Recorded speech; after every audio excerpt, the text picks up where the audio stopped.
They say the ocean holds secrets, old ones, deep ones, secrets of crushing pressure, endless void, and things that shouldn't move, yet somehow do. But what happens when we, the brilliant, blundering architects of the modern age, decide to stop waiting for the ocean to reveal its mysteries and decide to make our own?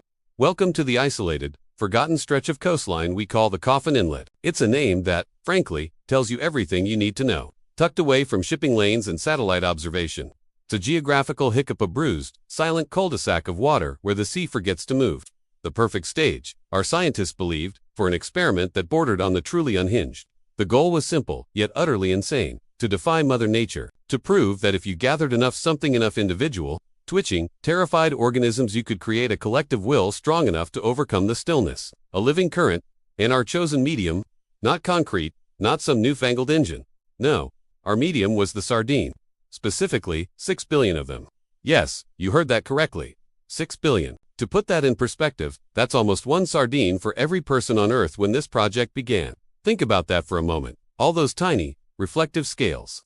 All those minute panicked heartbeats. A single, shimmering, multi-billion-piece jigsaw puzzle of pure, frantic biology. The logistics alone could drive a person mad. We nicknamed the lead scientist, Dr. Alistair Finch, the Fish Whisperer, though his team preferred the more honest title, the Harbinger of Scales. The release itself was an operation of almost grotesque precision. Mammoth, sterile tanker ships, surgically designed to carry crude oil. Now repurposed for biomass arrived under the cloak of relentless coastal fog. Imagine the scene: spotlights cutting through the gloom, illuminating a ceaseless silver cascade. Millions upon millions of bodies hitting the water, each a small silent splash. For weeks the air was thick with a metallic ozone temps. It smelled, ironically, like power. The dark humor, you see, was baked into the hypothesis. Dr. Finch, a man whose sanity was held together by paper clips and a fervent belief in mass flow dynamics, would stand at the water's edge and mutter, "They just need a nudge. A nudge. 6 billion sardines." It's the kind of flippant underestimation that horror films are made of. And for a while, nothing happened. The inlet, the coffin, simply swallowed them. The water turned a deep, unsettling shade of opaque gray, a colloidal solution of fear and fish oil. The fish, true to their nature, scattered and huddled, bumping against the rock face of the inlet walls, desperately searching for an exit that didn't exist. We had provided the numbers. Now, we waited for the collective consciousness to ignite.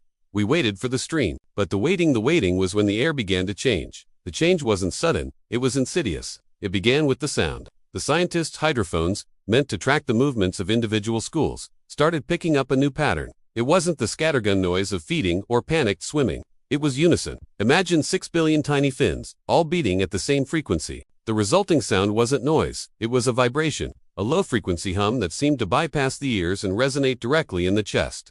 Finch, perpetually sleep-deprived and buzzing with a manic energy, called it the collective sigh. We started to notice things that defied reason. Objects dropped near the water's edge, a discarded coffee cup, a stray length of rope would slowly, impossibly, begin to drift.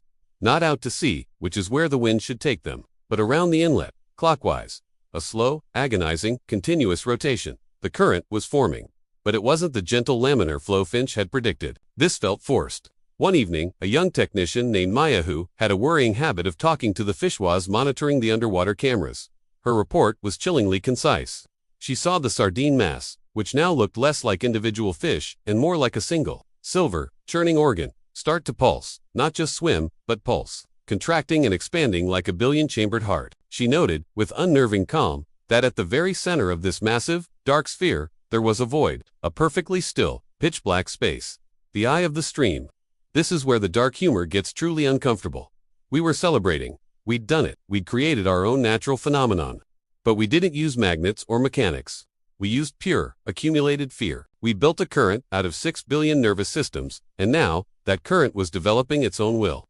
The Coffin Inlet was no longer stagnant. It was alive. The rotation sped up.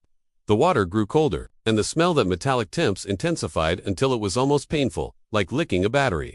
The current we had engineered for science had become something ancient, something primal. It was drawing the walls of the inlet, the very rock face, into its orbit. We asked Finch what he thought.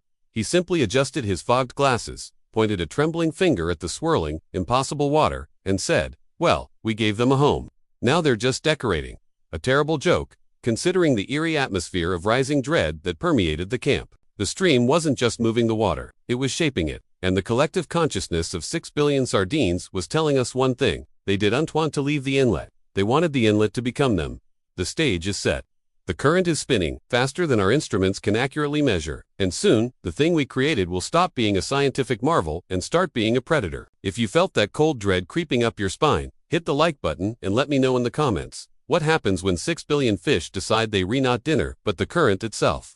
And do not forget to subscribe, because this inlet is just the beginning of the secrets we uncovering.